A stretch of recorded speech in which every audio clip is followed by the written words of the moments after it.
Awesome. Here we are, Here kicking we it are off. again. Episode two. I love it. Dude, Yes. this is so much fun. Yeah. The reflection in my glasses is wild. It must be the That's light. cool. Yeah. Very blue. Well, Nice. Mark, it's great seeing you again. Week two. Yes. So let's kick it off. Tell me about your setup there. Your microphone, your camera, your lighting. So, yeah, I have this like really cool Shure mic. I have a ridiculous light box set up and a couple of other Godox lights, and they're SL62s, two deltas. And then I have like all these crazy cameras that I acquired because at one point, or I still want to do this, I just haven't been able to prioritize it. With Adjective, I've wanted to get into like real-time in-person user interviews and like capturing that information and expressions and kind of like baking that into the UX research process. Wow. And I love it. And I had an opportunity this past, it's called Soft Week. It's like a big event in Tampa, Hmm. to potentially use my little mobile kit with it's like two Canon C70s and an R5C. It's pretty dope with some nice like speakers and audio equipment and lights. But I didn't get a chance. The person I wanted to interview is kind of touch and go. Not bad with us, but like they're just in a position where they couldn't stay too long. So it would have been so cool to just kit out, like see if I could just kit out a hotel room and like record a hardcore docu-series or wannabe docu-series interview. Nice. And which mic? You said it's a Shure mic that you got there? This one's a Shure mic, yeah, and then I have a bunch of like little like remote mics that people can use their phones and integrate with their apps and stuff. Cool. I'm gonna hit you up for specific models. I gotta up my game here. Dude, I Um, love it. cool. Well, the question we start with is Rob. Yeah, What's hot on your plate right now? I know you went to a space conference actually up here near me. And yeah, what was that all about? yeah, dude. So what's hot on my plate? The space conference. So drove up to Cary, which was really fun. And went to this awesome event called it was hosted by SAS, but it was for the Cogspo. First off, like SAS's campus is gorgeous. One thing that I really love about Raleigh is like they didn't lose the agricultural charm while still being like an urban kind of. The Research Triangle is very kind of like foliage heavy, and there's like a lot of trees. It's beautiful. It feels like this like really like rich like outdoors enclave, and then like you have all this like crazy technology sprinkled throughout it. So it's like the coolest dynamic that I've never experienced because I haven't spent a ton of time there. But yeah, so I went to this event. It was a really interesting slice of the space domain that I don't focus on too much. It wasn't just the spaceport and the launch range that I'm focused on. But it was like, operational stuff. And like they had a bunch of vendors that had both like, licensable, like proprietary products and then other kind of government off the shelf products. And just to see where people are going with stuff, like they have like real working software and it's all starting to look like industry now. It's like lean React apps with like little cool widgets here and there, and like it's amazing. Like the industry just looks completely different 5 years into like real digital transformation. And so, what's that going to enable in terms of this is government space launches, Yeah, whatnot, satellite monitoring, what dude, yeah, it military? enables a bunch of stuff. I mean, a lot of those things are sensitive outside of space launch, but like Hmm. it just enables all types of really interesting things. And one of the quirks that I realized while I was at that event was like how commercially relevant the DoD's activities are when it comes to space. And like, I don't know a ton about satellite stuff, but it seems like a lot of the stuff they're doing as it relates to satellites are all also called, are commercially relevant. So it's like one of the few agencies where, they're not just building things to strictly provide some type of like munition or missile related outcome or, some firearm related outcome. It's like they actually manage and build things that are critical infrastructure that like regular commercial activities depend on. And it's so cool because like they could really position themselves and start to reincept themselves as like a pseudo private industry. They joke around. I think you mentioned my post earlier when we were chatting, and it's like one of the stakeholders there that I met that was a major was like, oh yeah, we have a ton of demand for our platform. Like, when was the last time you'd ever hear like a military person talking about like driving demand and like, having competition that they're trying to edge out that's also trying to manage like a CI platform? And it's like just exciting. It's like that mentality alone is like, let's go. Just I think it's more inspiring. Yeah. So what's an example of something that you said that they're focusing on, and again, maybe within the DoD, area, but that would be applicable outside into commercial space. Yeah, I think like I'm trying to think of like what I can talk about and what I can't, but like a lot of like the geospatial stuff, a bunch of any like yeah, there's just thinking about the topics real time is really hard. But I mean there's so many of them. Like think about any of the navigation dependencies that commercial industries have. Hmm. That might be really interesting. That's probably something that the DoD considers. I think there's just so many like and it's also the future. It's like the types of things that they're trying to enable or help provide real estate for, or like whatever space logistics, like all of the stuff they're trying to enable in the future to get into space is just powerful as well. Like, even something as simple as like, freaking SpaceX like leasing property on the Cape or like, leasing warehouses from one of the agencies and like they're storing stuff like all those little experiences the government has like extreme influence over and sometimes even owns the land and the buildings for and helps like facilitate those Hmm. relationships and those things are capabilities that like both the military will need at some point and our allies will need and then also commercially it's like amazing things that we could take advantage of. Right. So like kind of like the original GPS, would you say it's like Yeah, that where started, 100%. in the DoD, but then over time, those are things that everybody needs, and Our then dependency, yeah, that's how these get bootstrapped, to start with. Okay. that's the perfect example for sure. Cool. And what was your goal when you went to that? What did you want to come out of it with? Oh, dude, this is like kind of exciting. I'm gonna try to like not be too long-winded about it, but we might have talked about it last time. I'm not sure. Anyway, I went over there. We've been so part of our space launch project.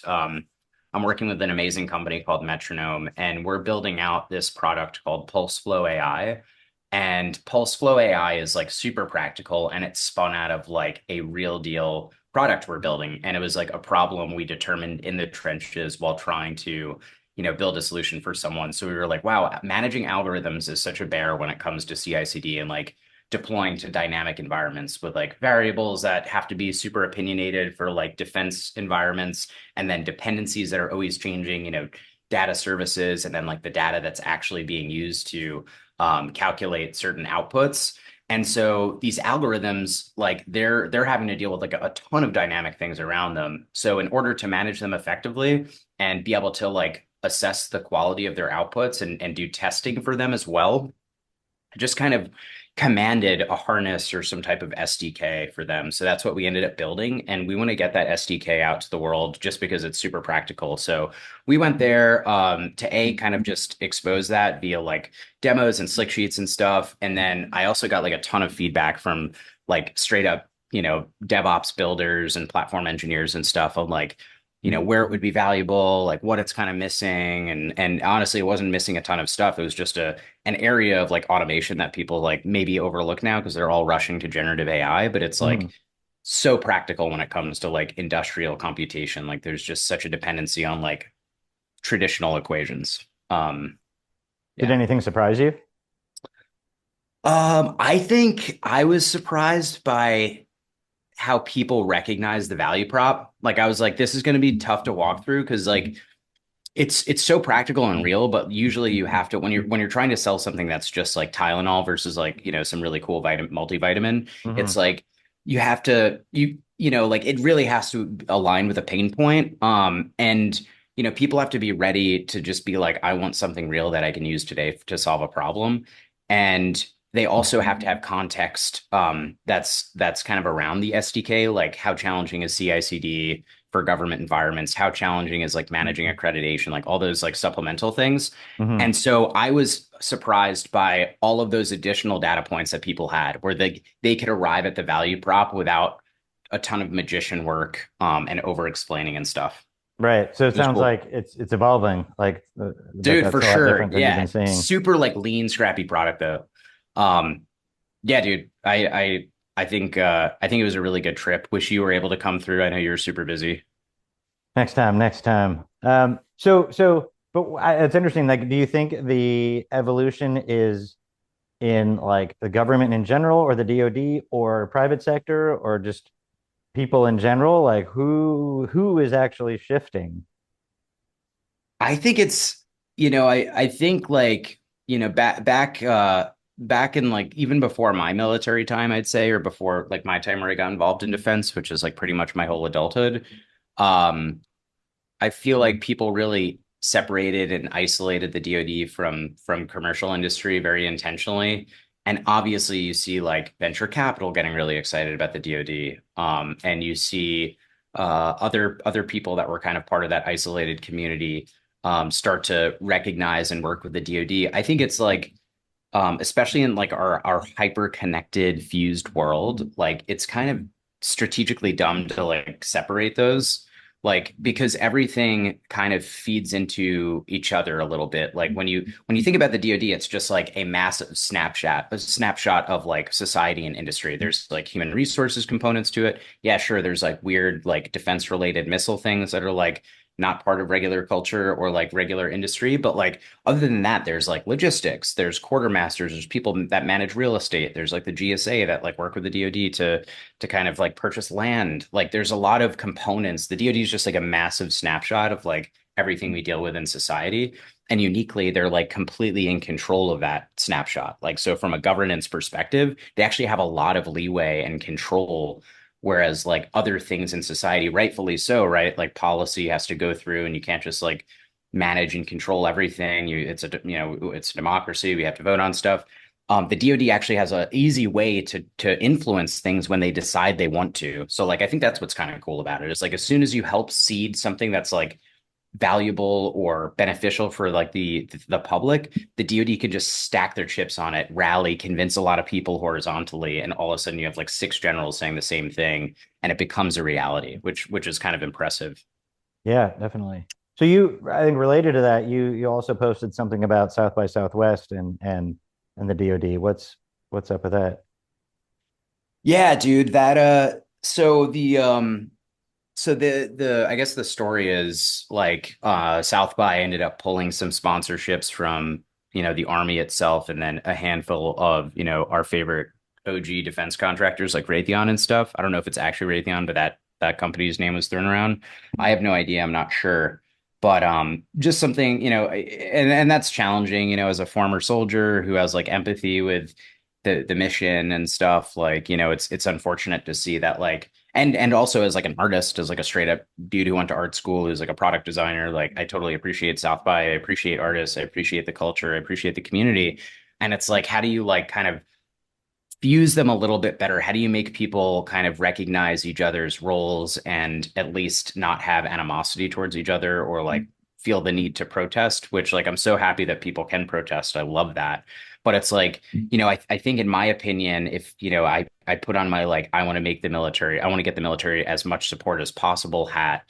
It's like, regardless of whether you agree with the opinions of, the people that were protesting the military being sponsored or whatever, it's like, if your goal is to like get them to at least be neutral, so they don't impact your influence to get people pipelined into your DoD, into your army, and make recruiting easier, make retention better, people stay in, just get people celebrated about like really hard missions that need to be solved, right? Like no one wants to realistically, other than like the creepy, like, I don't know, like what do they call them? Armchair warriors, like, as like a dude who's deployed and like kind of went to combat and stuff, like, I'm not like a hardcore combat guy. I was like an intel support entity, but it's still like I don't glorify a lot of those situations. I think they're really hard. They're sad. They're scary. They're weird. I love capabilities that like prevent them from spiraling out of control, and we protect good people as much as we can. And so there's always an opportunity to message differently. But that's what I think was kind of lost about that situation. I'll wrap this up and kind of, it's a hard topic. It's a weird topic. Hmm. I think what was lost with that situation was like, instead of, that weird protest thing, or not like really normal protest thing happening, but it not working out for the army and the defense industry, I think it would be a really cool opportunity to completely pull that apart, dissect it, and be like, how can we do it better next time? Like, how can we get what we wanted next time, where we get a sponsorship in there? And not only do we get a sponsorship, but like everyone in the audience is like, Oh, that means something to me. That's awesome. I'm not opposed to it, right? You're always going to have people that are opposed to it, right? But like, how do you just convert those numbers to more being neutral or totally bought in and on your side? So it helps recruiting, helps your mission, helps inspiration, which is going to be huge.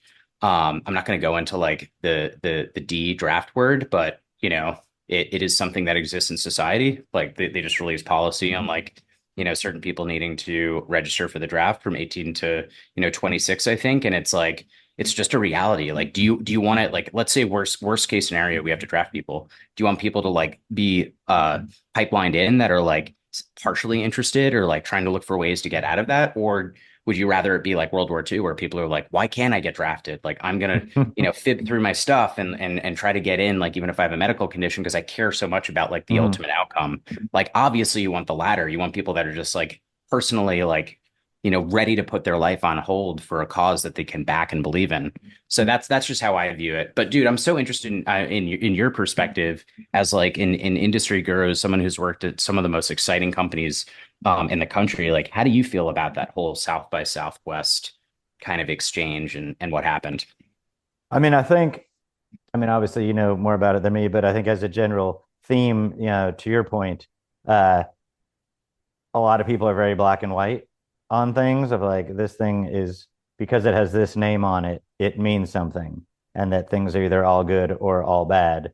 And Mhm. I think like with anything, um, there's good and bad in everything, and which things are labeled good and which things are labeled bad are going to be different for every person. And so I think, and every person at that point in time. I mean, if you think the number of things in your life that at one point you saw a label on something and you're like, that's bad, or that aspect of that's bad, that today, if you think back, you're like, oh, actually, that label is good, or that bit of that label is good, and that other part was actually bad. I mean, we're learning all the time. And I think that's the biggest thing of if you think the same way now as you did 10 years ago, that's actually pretty sad. That That's you've learned nothing in 10 years, like or whatever. I know that I can't remember who did the quote, but I think you and I have talked about this before. yeah. You know, um, when when I learn new facts, my opinions change. What, don't yours? Like, of Yeah. course you change your mind, not just on a whim, but Hmm. when new data comes to light, why would you not? And that goes for just general perspectives, yeah, Perspective again. is so interesting, like, isn't it? Because it's so dynamic and you know, uh, evolutionary. Like it's just it can change, like you were saying, it could change, adapt, like completely consider things that are 180 degrees from where they were X amount of years ago. Like it's crazy. And I think that's like something that any organization kind of is responsible for trying to manage and like just, trying to influence the best that they can and obviously in ethical ways. But yeah.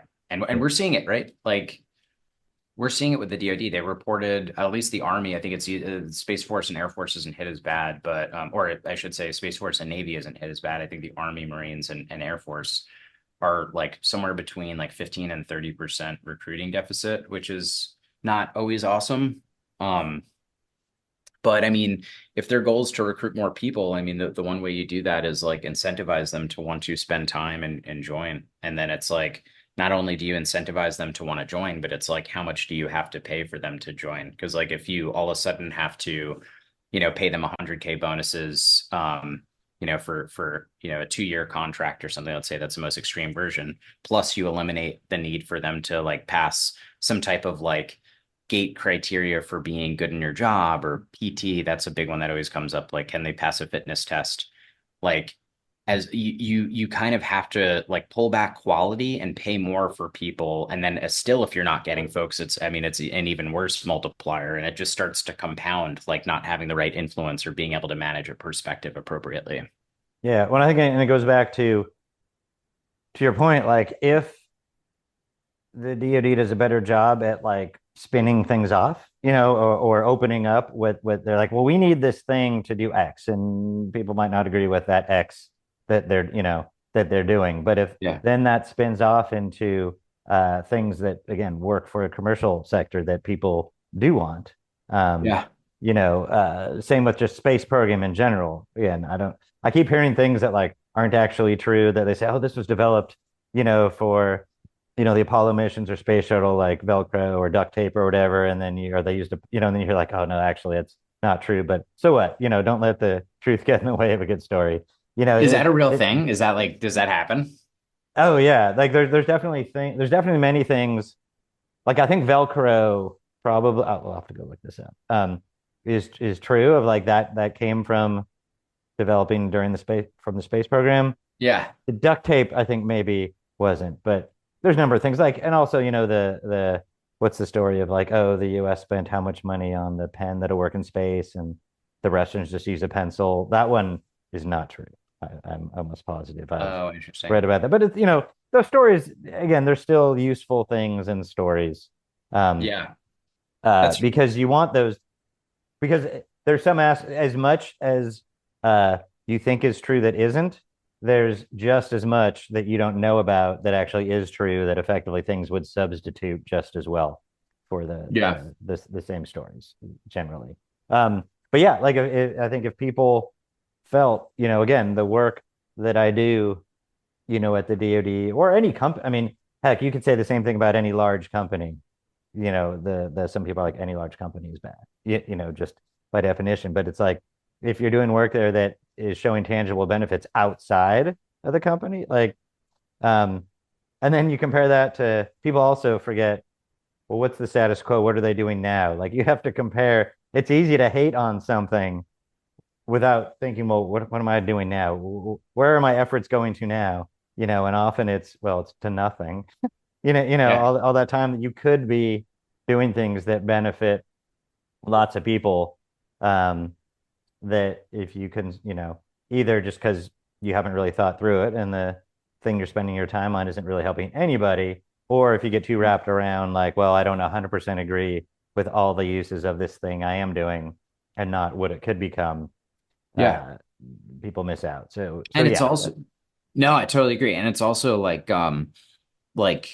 if you are really passionate about something and you disagree with a certain organization's approach, like maybe there's an opportunity to join and change it to right. whatever you think it should be. Yeah. And if that means like interpreting policy different or, being more transparent about certain things, whatever it ends up being, like you just made me think of that when you were talking about companies and stuff. Because like companies are, there's some of these companies are absolutely massive. And, one division or one cell can be like completely culturally different than another division or cell and just go about their business differently. And like that affects like the product lines that division kind of oversees. Like it's really like you were saying, it's never like a one size fits all broad brush stroke approach. It's like, there's details that are associated with everything. And then on top of that, it's also like what actually makes you happy, I think. Like at the end of the day, like being bought into a vision and feeling like, your work is purposeful is just a psychological thing because like as humans, it's like, we have 24 hours a day. And you're every single day that you kind of like check off is closer to you have you're the count of days goes down.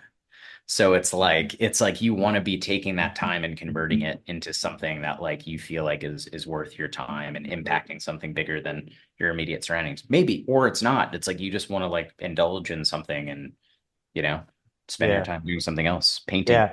I'd say whatever. it's, but yeah, by far mostly in the middle. Like I'm sure there are some companies and some endeavors, some agencies, whatnot, that you could argue, okay, that's just not a good thing for humanity. And then there's people on the flip side who like everything they do is super in service of other people and it's just making the world a better place in all aspects. But like Yeah. in the middle, it's all over the place. There's no, and you think about it's like saying, oh, I visit, they say some country's bad, and you think of all the people that went on, let's say, vacation or visited some country and come back, Yeah. and they're gonna tell you completely different things about their thoughts on that country because they all had totally different experiences because it's a big place with lots of people, and so to It's a great judge comparison. anything in the monolith, like I like in private sector or just even in a I'm in one aspect of what I do is in sales, and just when you're exposed to it a lot, and you hear people talking about this customer X, this customer wants this customer thinks this, and it's like, this is a global company with hundreds of thousands of people. There's no the company. There's Yeah. Bob, who we're talking to, and Bob works for Rita, and they're in this division over here. So, let's not think, a lot of times when you Mischaracterize. look at the value of a deal, for example, and often the default is like, it's, well, that's a giant global company. So the deal we make with them, if it's not enormous, we've made a mistake. And like, oh, that's a small startup. Um, it's not worth their time. Yeah. Whereas based on the value to a particular, because the value, if it's to a group at a big company, might be a smaller group than even the startup. Like, to judge things again monolithically like that, it's where can you provide value to people, and that is not necessary. Like, to think you should always be getting more money from bigger companies, I think is the wrong way to think about it, because it's Yeah. And I think like the way you described it, like strategically, whoever is trying to make decisions based on like two individuals out of a 10,000 person company, like they're just going to be like ill-informed. It's going to be inaccurate data. Um, and so it's like, maybe there's an opportunity to personify those people or create like ideal customer profiles that they can be associated with, and then start to like interact with others and make it like a strategic goal to like find more readers, or do whatever you have to do. But I think like exactly like just shooting from the hip off of like a couple of feedback points or data points, and over characterizing like the need of a customer when like they have such a density of people, unless it's like something very kind of like obvious or utility based that's tied to their mission domain, where it's like, oh, right. like people are probably gonna have a similar opinion because it's just so straightforward and trivial.